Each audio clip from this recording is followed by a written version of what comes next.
Hello students, good morning. आप सभी का वेलकम है एक बार फिर से आपके अपने यूट्यूब चैनल ड्रीम क्लासेस पे।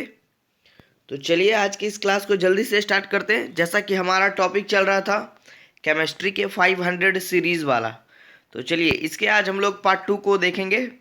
तो इसके पहले हम लोगों ने 40 प्रश्नों को कवर किया था। तो आज के इस वीडियो में और इस क्लास में हम लोग फिर से लगभग 30 से 40 वैसे प्रश्नों को कवर करेंगे जो कि बार बार बोर्ड एग्जाम में बनता है। ठीक है, तो चलिए आज की शुरुआत हम लोग करेंगे 41वें प्रश्न से। तो इसके पहले वाले वीडियोस को जिन बच्चों ने नहीं देखा है, जाइए चैनल के प्लेलिस्ट में जाइए, वहाँ पर आपको मिल जाएगा। ठीक है, लाइन बाय टॉपिक को क्लियर कर लीजिए और इस वीडियो में अंत तक बने रहिएगा क्लास में, क्योंकि आज की ये क्लास काफ़ी महत्वपूर्ण होने वाली है। ठीक है, चलिए बात करते हैं आज के पहले सवाल पे। तो जो भी बच्चे न्यू होंगे जी, चैनल पे सब्सक्राइब बटन दबाना ना भूले और बगल में बेल आइकन होगा उसको दबा दीजिए, ताकि हमारा नया वीडियो जैसे ही आए उसका नोटिफिकेशन आपको मिल पाए। ठीक है, चलिए स्टार्ट करते हैं 41 नंबर से। तो आज की हमारी पहली सवाल है, देखिए हमारा कि निम्नलिखित में कौन पी ब्लॉक तत्व नहीं है। बहुत ही बेहतरीन सवाल है और ऑप्शन आपको दिख रहा होगा। सभी बच्चे जवाब देते जाइएगा। ठीक है, बहुत सारे बच्चों ने पिछले बार कमेंट करा था कि सर आपकी वीडियो जो है वो थोड़ी स्लो आती है। तो अरे सबको लेकर चलना है ना जी। ठीक है, आराम आराम से क्वेश्चन को समझेंगे, आंसर को जानेंगे, उसके बारे में थोड़ा सा डिस्कशन करते हुए चलेंगे। ठीक है, हड़बड़ में गड़बड़ नहीं करना है। चलिए सवाल हमारा क्या था कि निम्नलिखित में कौन पी ब्लॉक तत्व नहीं है। ठीक है, ऑप्शन आपको दिख रहा होगा। ए में एसएन, बी में एएल, सी में एमजी और डी में पीवी। ठीक है, जवाब दीजिए सारे बच्चे। ठीक है, चलिए बहुत ही अच्छा सवाल है।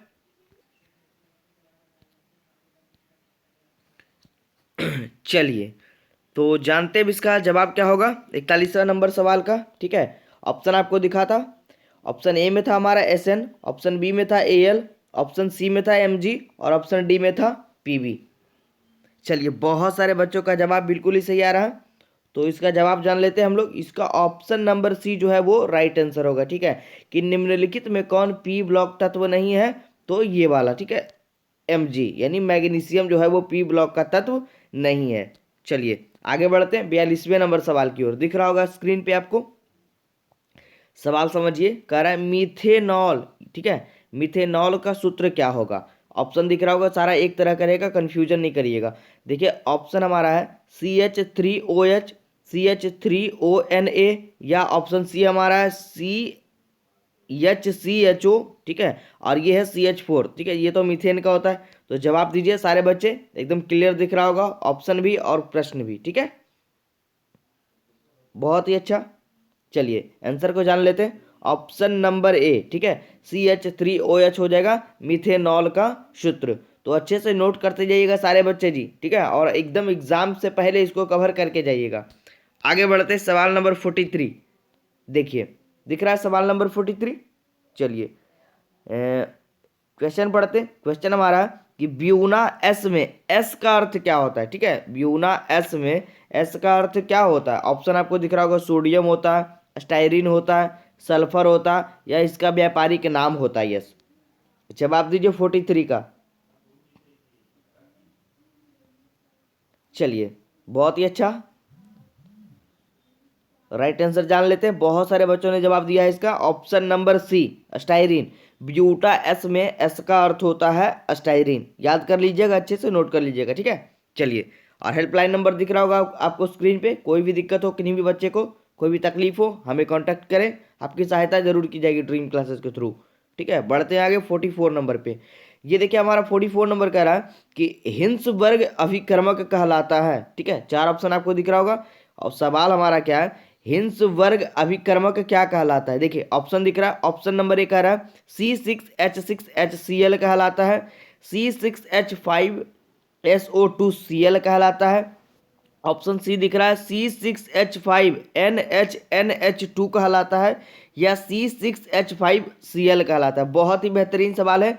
थोड़ा सा ऑप्शन पेचीदा लग रहा होगा, तो अच्छे से समझ कर जवाब को देना है। ठीक है, चलिए जवाब दीजिए 44 नंबर का जी। बहुत ही अच्छा, दो चार बच्चों ने गलत जवाब टिक करा है। चलिए उनको हम बता देते हैं। ऑप्शन नंबर 20 का राइट जवाब होगा। ठीक है, हिंसवर्ग अभिकर्मक क्या कहलाता है, C6H5SO2Cl कहलाता है। टिक कर लीजिए अच्छे से एकदम। ठीक है, थोड़ा सा भी कंफ्यूजन नहीं रहना चाहिए, एकदम एग्जाम से पहले क्लियर करके जाइएगा।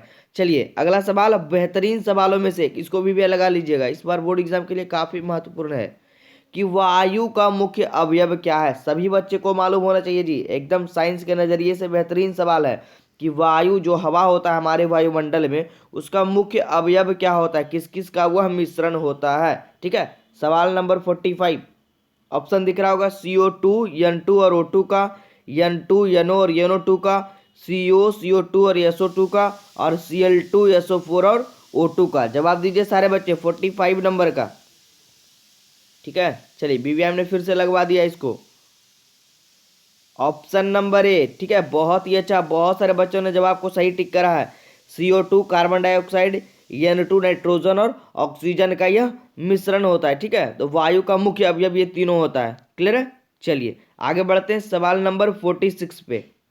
देखिए दिख रहा होगा सभी बच्चे को स्क्रीन पे, कह रहा है कॉक स्पिरिट कहलाती है, कॉक स्पिरिट इन चारों ऑप्शनों में कौन सी कहलाती है। ऑप्शन दिख रहा है CH3OH कहलाती है, C2H5OH कहलाती है, CHCl3 कहलाती है, या C6H5OH कहलाती है। ठीक है, जवाब दीजिए 46 का।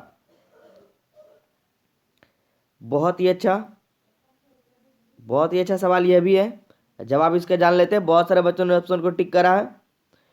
जी हाँ, बिल्कुल सही, ऑप्शन नंबर ए। जिन जिन बच्चों को लग रहा है CH3OH, उनका जवाब बिल्कुल ही सही है जी। कॉक स्पिरिट क्या कहलाती है, CH3OH कहलाती है। ठीक है, चलिए आगे बढ़ते हैं 47 नंबर की ओर। 47 नंबर का रही है हमारे क्वेश्चन, देखिए कह रहा है कि फिनॉल में C-O-H कोण का मान कितना होता है। ठीक है, फिनॉल में C-O-H का मान, कोण का मान कितना होगा। ऑप्शन आपको दिख रहा होगा 100 डिग्री, 109 डिग्री, 121 डिग्री या 130 डिग्री। ठीक है, जवाब दीजिए सारे बच्चे, कंफ्यूजन नहीं करना है। बहुत ही अच्छा सवाल है 47 नंबर। ठीक है, बहुत ही बेहतरीन सवाल है, याद करके जाइएगा एग्जाम से पहले। ऑप्शन बी जिन जिन बच्चों ने टिक करा है बिल्कुल ही सही है। फिनॉल में C-O-H कोण का मान 109 डिग्री होगा। ठीक है, याद कर लीजिए। चलिए आगे बढ़े, चलिए 48 नंबर है, बहुत ही अच्छा सवाल यह भी है कि पॉलीमर बनाने की सबसे छोटी इकाई क्या कहलाती है। बहुत ही बेहतरीन सवालों में से एक। ऑप्शन हमारा है मोनोमर कहलाती है, डाइमर कहलाती है, ट्राइमर कहलाती है, या एनोमर कहलाती है। बहुत ही अच्छा सवाल है कि पॉलीमर बनाने की सबसे छोटी इकाई क्या कहलाती है। 48 number, option number A monomer कहलाती है। जिन जिन बच्चों को लग रहा है बिल्कुल ही सही है, याद करके जाइएगा, रट के जाइएगा। ठीक है, ये आपका काम रहा, कैसे भी इसको करके जाइएगा सवाल को।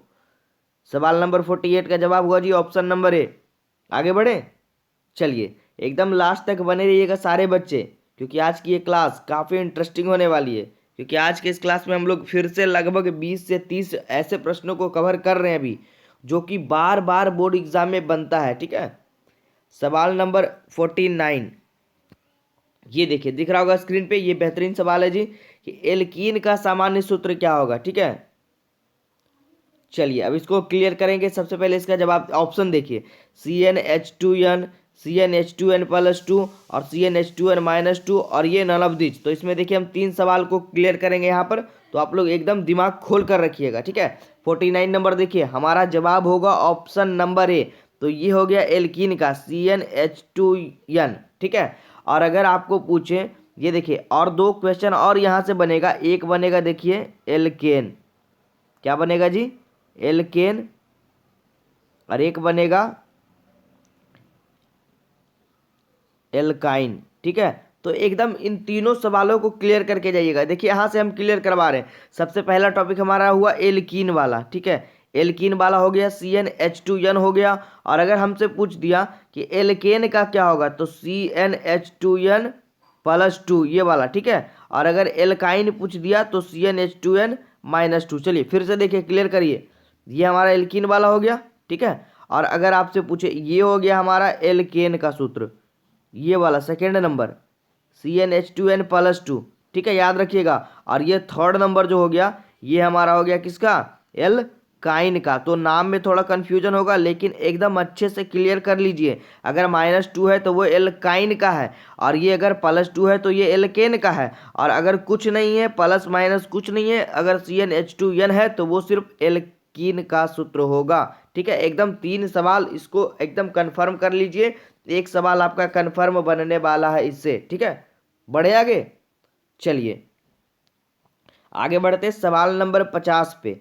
50वां सवाल हमारा कह रहा है कि कार्बनिक ठोस की शुद्धता का लक्षण क्या होता है। बहुत ही बेहतरीन सवाल है जी। कार्बनिक ठोस की शुद्धता का लक्षण क्या कहलाता है? ऑप्शन ए हमारा है क्वथनांक, ऑप्शन बी हमारा है गलनांक, ऑप्शन सी हमारा है विशिष्ट घनत्व, ऑप्शन डी हमारा है ननअवधिज। इनमें से कोई नहीं। जवाब दीजिए सारे बच्चे। बहुत ही अच्छा सवाल है यह भी। कार्बनिक ठोस की शुद्धता का लक्षण है ऑप्शन नंबर बी। जिन जिन बच्चों को लग रहा है बिल्कुल ही सही है, गलनांक इसका राइट जवाब होगा। ठीक है, टिक कर लीजिए अच्छे से। कार्बनिक ठोस की शुद्धता का लक्षण उसका गलनांक कहलाता है। आगे बढ़ते हैं। चलिए सवाल नंबर 51। ठीक है, 51 में हमारा कह रहा है कि निम्न में से द्रव धातु कौन सा तत्व है? एकदम ऑप्शन सही दिख रहा होगा, इसका जवाब बताने का जरूरत भी नहीं है। बेहतरीन सवाल है जी, बहुत ही अच्छे से देखिएगा। ठीक है,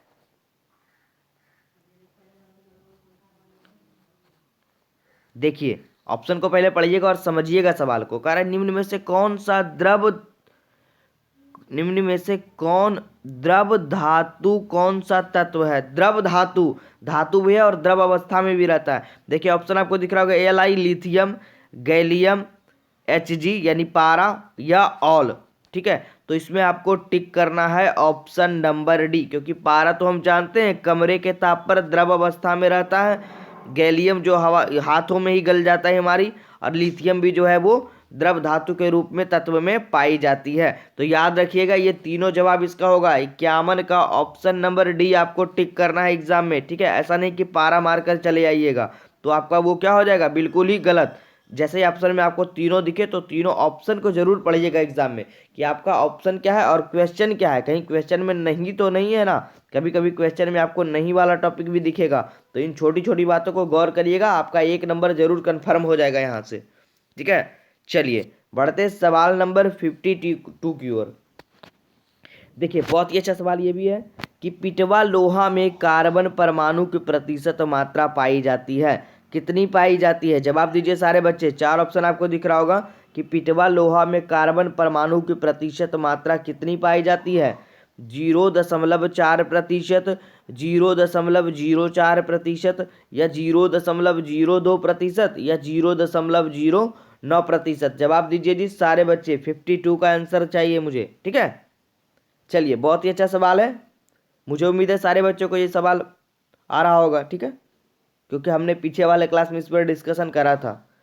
जी हाँ, बहुत ही अच्छा, बहुत सारे बच्चों ने ऑप्शन को टिक करा है। ऑप्शन नंबर सी बिल्कुल ही सही है, टिक कर लीजिए जिन बच्चों को मालूम नहीं भी है। ठीक है, चलिए अब देखिए 53 नंबर जो है वो बेहतरीन सवालों में से एक है, जो कि कई बार ये बोर्ड एग्जाम में बना है कि जर्मन सिल्वर का मुख्य अवयव क्या है। ठीक है, बहुत ही बेहतरीन सवाल है। जर्मन सिल्वर का मुख्य अवयव कौन सा है? 53। देखिए ऑप्शन दिख रहा है CuZnNi, CuZnSn, AgCuAu, FeCrNi। जवाब दीजिए, याद रखिएगा बहुत ही अच्छा सवाल है, ये बार बार एग्जाम में पूछता है जी, इसको VVI लगा लीजिए आप लोग। जर्मन सिल्वर मुख्य अवयव किसका है? तो याद रखिएगा ऑप्शन नंबर ए इसका जवाब होगा, Cu, Zn और Ni। ठीक है, यानी कॉपर, जिंक और निकेल का। ठीक है, यानी तांबा, जिंक और तांबा, जस्ता और निकेल का होता है जर्मन सिल्वर। आगे बढ़े, चलिए अब देखिए 54 नंबर, ये भी बहुत ही अच्छा सवाल है कि रोल्ड गोल्ड का मुख्य अवयव क्या होता है। रोल्ड गोल्ड का मुख्य अवयव क्या होता है? ऑप्शन आपको दिख रहा होगा Cu+Al, Cu+Sn, Cu+। चलिए ये ऑप्शन आपको दिख नहीं रहा है, थोड़ा सा कंफ्यूजन लग रहा है। ठीक है, चलिए चौथा ऑप्शन हमारा है Cu+Cr। ठीक है, ये शायद Cu+X होना चाहिए। चलिए चलिए जवाब दीजिए, उससे मतलब भी नहीं हमें। ठीक है, उसमें आंसर होगा भी नहीं। चलिए ऑप्शन टिक करिएगा। रोल्ड गोल्ड का मुख्य अवयव क्या होगा? ऑप्शन नंबर ए, जिन जिन बच्चों को लग रहा है Cu+Al यानी कॉपर और एल्यूमिनियम का यह मुख्य अवयव होता है। ठीक है, बढ़े आगे। चलिए 55, ज़्यादा टाइम नहीं लेंगे क्योंकि हम लोग जल्दी से पढ़ेंगे इस टॉपिक को और क्लियर करते हुए चलेंगे। ढलवा लोहा में कार्बन परमाणु की प्रतिशत मात्रा कितनी पाई जाती है? ऊपर हमने पढ़ा पिटवा लोहा, अब आगे हमारा ढलवा लोहा। जवाब दीजिए जी सारे बच्चे। 0 ये देखिए 0.04%, 0.6%, 0.8% या 10%। ठीक है, ये 0 पॉइंट नहीं है, सिर्फ ये है 4%, 6%, 8% और 10%। अच्छे से जवाब दीजिएगा, पॉइंट नहीं है जी, समझ लीजिए सवाल को। ठीक है, चलिए बहुत ही अच्छा, याद रखिएगा ऑप्शन नंबर ए, जिन बच्चों को लग रहा है बिल्कुल सही है। ढलवा लोहा में कार्बन परमाणु की प्रतिशत मात्रा जो होती है वो 4% होती है। ठीक है, याद रखिएगा। चलिए बढ़ते हैं आगे। चलिए अगला सवाल है हमारा 56, कह रहा है एस ऑर्बिटल का आकार कैसा होता है? ठीक है, बहुत ही अच्छा सवाल है। देखिए ऑप्शन को समझिएगा, बहुत ही बेहतरीन ऑप्शन इसमें दिया गया है। ऑप्शन हमारा है गोलीय होता है, डम्बवेल के आकार का होता है, या डबल डम्बवेल के आकार का होता है, या नन ऑफ दीज, इनमें से कोई नहीं। जवाब दीजिए सारे बच्चे 56 का। ठीक है, चलिए ऑर्बिटल का आकार कैसा होता है? ऑप्शन नंबर इसमें हो जाएगा ए, गोलीय होता है। याद रखिएगा सारे बच्चे, एस ऑर्बिटल का आकार कैसा होता है? गोलीय होता है। आगे बढ़े। चलिए देखिए ये भी बहुत ही अच्छा सवाल है, 57 नंबर, इसको भी व्यय कर लीजिए। एक जर्मन सिल्वर वाला और एक ये 57 नंबर वाला, कि घंटा धातु किसका मिश्र धातु होता है? Cu+Pb का, Cu+Sn का, या Cu+Zn का, या Cu+Ni का। घंटा धातु किसका मिश्र धातु है? 57 नंबर। बहुत ही अच्छा, बहुत सारे बच्चों ने जवाब को टिक करा है। जिन जिन बच्चों ने ऑप्शन ए को टिक करा है बिल्कुल ही सही है। घंटा धातु किसका मिश्र धातु है? Cu+Pb का। ऑप्शन नंबर ए, याद कर लीजिए, कॉपर और पीबी का। ठीक है, आगे बढ़ते। चलिए 58 नंबर, बहुत ही अच्छा सवाल ये भी आ गया। कह रहा है निम्न में कौन सा प्रथम पंक्ति का संक्रमण तत्व नहीं है? देखिए सवाल को समझिए, नहीं है। ठीक है, कौन सा प्रथम पंक्ति का संक्रमण तत्व नहीं है? तो ये तो कंफर्म हो गया कि इसमें 3 जवाब होगा और एक कोई भी नहीं होगा, कोई भी एक नहीं होगा, याद रखिएगा। ठीक है, नहीं वाला सवाल आ गया तो समझिए ऑप्शन को देखिए, Fe, Cr, Mg, Ni, 4 option आपको दिख रहा है। जवाब टिक करिए सारे बच्चे। निम्न में से कौन सा प्रथम पंक्ति का संक्रमण तत्व नहीं है? ठीक है, चलिए ऑप्शन नंबर सी, जिन जिन बच्चों को लग रहा है बिल्कुल ही सही है, नहीं भी मालूम है तो याद कर लीजिए कि इन चारों ऑप्शनों में से Mg जो है, मैग्नीशियम जो है, वो प्रथम पंक्ति का संक्रमण तत्व नहीं है। आगे बढ़ते हैं। ठीक है, चलिए 59 नंबर, सवाल नंबर 59 हमारा कह रहा है कि निम्न में से किस धातु का क्वथनांक जो है न्यूनतम होता है? ऑप्शन दिख रहा होगा, सोडियम, Cs, Zn या Hg। ठीक है, जवाब दीजिए किस धातु का क्वथनांक न्यूनतम मतलब एकदम ही कम होता है, नहीं के बराबर। चलिए 59 नंबर, बहुत ही अच्छा, ऑप्शन नंबर डी, Hg, पारा Hg। जिन जिन बच्चों को लग रहा है बिल्कुल ही सही है।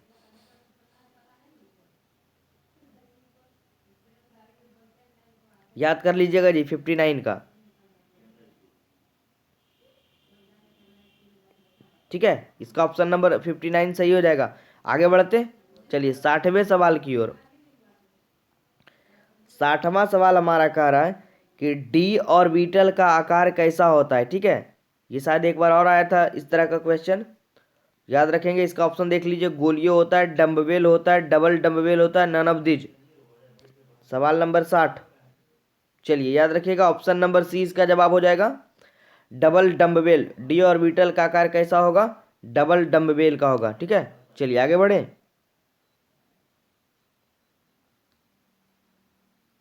आगे बढ़ते हैं, अभी और भी चलेंगे, थोड़ा लंबा क्लास को लेंगे। ठीक है, 70 तक कम से कम जाएंगे। 61वें सवाल की ओर बढ़ते हैं। सवाल नंबर 61 हमारा है कि संक्रमण तत्वों को सामान्य इलेक्ट्रॉनिक विन्यास क्या होगा? बहुत ही अच्छा सवाल है, देखिए समझिएगा। Option N-1 D⁻⁵, N-1 D⁻1 - 10, ठीक है, NS01 या OR²। ठीक है, ये देखिए थर्ड नंबर ऑप्शन दिख रहा होगा n-1 d पर पावर 1 - d ns1, ठीक है, या डी में नन ऑफ दिस। जवाब दीजिए सारे बच्चे। थोड़ा सा पेचीदा ऑप्शन लग रहा होगा लेकिन इसको पढ़कर जाना है। अच्छा सवाल है जी। संक्रमण तत्वों का समान इलेक्ट्रॉनिक विन्यास आप लोग निकाल कर देख लीजिएगा, ठीक है। जवाब जानते हैं हम लोग ऑप्शन नंबर बी, ये वाला इसका राइट जवाब हो जाएगा, ठीक है, टिक कर लीजिए। आगे बढ़ते हैं 62 पे। 62 हमारा कह रहा है कि एक्टिनाइड श्रेणी में अधिकतम ऑक्सीकरण अवस्था दर्शाने वाला तत्व कौन सा होगा, ठीक है। एक्टिनाइड श्रेणी में कह रहा है, सवाल को समझिएगा उसके बाद जवाब दीजिएगा। ऑप्शन दिख रहा होगा AM, CM, BK या CF। जवाब दीजिए सारे बच्चे, बहुत ही अच्छा सवाल है। चलिए ऑप्शन नंबर ए, जिन जिन बच्चों को लग रहा है बिल्कुल ही सही है, AM इसका राइट जवाब हो जाएगा। एक्टिनाइड श्रेणी में अधिकतम ऑक्सीकरण अवस्था दर्शाने वाला तत्व AM कहलाता है। आगे बढ़ते हैं 63 पे। 63 हमारा कह रहा है K4FeCN6 में Fe का प्रसंस्करण क्या होता है। बहुत ही VVI कर लीजिए इसको, कई बार एग्जाम में बना है। ऑप्शन दिख रहा होगा DsP² sp3 D² sp3 या sp3 D²। जवाब दीजिए सारे बच्चे 63 का।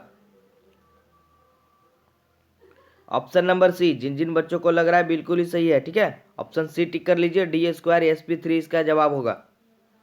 आगे बढ़े, चलिए 64 नंबर कह रहा है 64 कि निम्न में से कौन सा तत्व लिगेंड या चीलेट बनाता है। लिगेंड और चीलेट बनाता है, बहुत ही अच्छा सवाल है। ऑप्शन दिख रहा होगा एसीटेट, ऑक्सेलेट, साइनाइड या अमोनिया। बहुत ही अच्छा सवाल है ये। अभी जवाब को टिक करिए सारे बच्चे कि निम्न में से कौन सा लिगेंड चीलेट बनाता है, ठीक है। चलिए ऑप्शन बी, जिन जिन बच्चों को लग रहा है नहीं भी मालूम है टिक कर लीजिए, ऑक्सेलेट इसका सही जवाब होगा। बहुत सारे बच्चों ने सही जवाब टिक करा है। आगे बढ़ते हैं, ठीक है, ज़्यादा टाइम टेकिंग नहीं लेंगे और क्लास को जल्दी से समाप्त करेंगे, फिर अगले क्लास में मिलेंगे नेक्स्ट टॉपिक के साथ। 65वां नंबर सवाल देखिए, ठीक है, 70 नंबर तक आज हम लोग जाएंगे जी, अच्छे से कवर कर लीजिएगा सारे बच्चे। 65 हमारा कह रहा है निम्न में से कौन पारा चुंबकीय है। बहुत ही अच्छा सवाल है। ऑप्शन दिख रहा होगा Zn2+, Cu2+, Sc3+ या Mn2+। बहुत ही अच्छा सवाल है, बेहतरीन सवालों में से एक है 65। टिक करिए जवाब कि निम्न में से कौन पारा चुंबकीय है। चलिए बहुत अच्छा, ऑप्शन नंबर बी, जिनको लग रहा है Cu2+, वो बिल्कुल ही सही टिक कर रहे हैं। इसमें जो होगा पारा चुंबकीय वो Cu2+ होगा, ठीक है। आगे बढ़े, चलिए 66 नंबर। 66 कह रहा है कि उदासीन लिगेंड का उदाहरण इन चारों में से कौन होगा। उदासीन लिगेंड का उदाहरण, ऑप्शन आपको दिख रहा है साइनाइड समूह, हाइड्रोजन समूह, नाइट्रो समूह या जल का अणु। इन चारों में से क्या होना चाहिए, टिक करिए जवाब को। उदासीन लिगेंड का उदाहरण कौन सा है चारों में से। बहुत ही अच्छा, बहुत ज़्यादातर बच्चों ने इसका जवाब सही ही दिया है, ठीक है। ऑप्शन नंबर सी, नाइट्रो समूह जो है उदासीन लिगेंड का एक एग्जाम्पल है। आगे बढ़ते हैं, ठीक है। चलिए 67 नंबर दिख रहा होगा सारे बच्चे को स्क्रीन पे सवाल, बहुत ही अच्छा सवाल है, एकदम समझ लीजिए उसके बाद जवाब दीजिएगा कि निम्न में से कौन ऋणात्मक लिगेंड है। ऊपर हम लोगों ने पढ़ा सिर्फ उदासीन लिगेंड, अब आगे हमारा सवाल ऋणात्मक लिगेंड। ऑप्शन हमारा है NH3COF या एथिलीन डाइएमीन, ठीक है। सवाल को अच्छे से समझिए उसके बाद जवाब दीजिएगा। 67 नंबर, चलिए F- है जी ऑप्शन में, तो जवाब भी हमारा यही होगा। जिन जिन बच्चों को लग रहा है उनका बिल्कुल ही सही, ऑप्शन नंबर सी हमारा राइट जवाब होगा, ठीक है। चलिए आगे बढ़ते 68। निम्न में से हरा तोता कौन है। पीछे हम लोगों ने पढ़ा था पिछले पार्ट में नीला तोता, अब आगे हमारा हरा तोता, ठीक है। चलिए बहुत ही अच्छा सवाल है, हरा तोता कौन है। ऑप्शन हमारा दिख रहा है FeSO4 × 7H2O, CuSO4 × 5H2O, CuSO4 × 2H2O या नन ऑफ दिस। तो ये हम लोगों ने शायद पढ़ा था नीला तोता, नहीं, याद करिए जी सारे बच्चे, इसको हम लोगों ने पढ़ा था जी नीला तोता, याद रखिएगा जिन बच्चों ने नहीं भी याद रखा था। CuSO4 × 5H2O, तो ये तो हमारा ऑप्शन यहीं से छट गया, ये हमारा नीला तोता वाला हो गया था। तो इसका जवाब होगा 68 का option number A, FeSO4 × 7H2O, ठीक है। तो 7H2O वाला हमारा हरा तोता होगा और वो FeSO4 से स्टार्टिंग होगा इसका। आगे बढ़ते हैं। सवाल नंबर 69 कह रहा है EDTA यानी इडटा का उपसहसंयोजन संख्या क्या होगा। बहुत ही अच्छा और छोटा सा सवाल है, एकदम एक बार देख भी लीजिएगा तो आपको याद हो जाएगा ये सवाल। कह रहा है इडटा का उपसहसंयोजन संख्या क्या होगा। ऑप्शन नंबर डी याद कर लीजिए 6 होगा। ठीक है, चलिए और आज के अंतिम सवाल पे बढ़ते हैं। अंतिम सवाल भी बहुत ही अच्छा है, VVI लगा लीजिए, छोटा है लेकिन बहुत ही अच्छा सवाल है कि कॉपर पायराइट का सूत्र क्या होता है। देखिए कंफ्यूजन वाला ऑप्शन दिख रहा होगा, CuFeS होगा, CuFeS2 होगा, Cu2S होगा या Cu2FeS2 होगा। जवाब दीजिए सारे बच्चे, लास्ट सवाल आप लोग के लिए रहा। ठीक है, चलिए बहुत ही अच्छा, बहुत ज़्यादा बच्चों ने सही जवाब दिया है इसका। Option number B CuFeS2। ठीक है, कॉपर पायराइट का सूत्र होगा। ठीक है, चलिए तो रहने देते हैं, आज की इस क्लास में इतना ही। फिर अगले क्लास में हम लोग मिलेंगे तो कम से कम इसके 100वें प्रश्न तक जरूर कवर करेंगे और हमारा ये टॉपिक धीरे धीरे समाप्त हो जाएगा। ठीक है, तो आप लोग एकदम आराम आराम से पढ़िए, एग्जाम आपका नज़दीक है, अच्छे से रिवीजन करिए घर पे बैठकर। ठीक है, और एकदम क्लियर करते जाइए सारा टॉपिक। तो फिर मिलते हैं अगले क्लास में नेक्स्ट टॉपिक के साथ। ठीक है, बस बने रहिए आप लोग ड्रीम क्लासेस पे, और चैनल को सब्सक्राइब जिन बच्चों ने नहीं करा है जी सब्सक्राइब कर लीजिए। हेल्पलाइन नंबर भी दिख रहा होगा आपको स्क्रीन पे, वहाँ पर भी आप हमें कॉल करके या व्हाट्सएप करके हमारी मदद ले सकते हैं। ठीक है, चलिए मिलते हैं अगले क्लास में।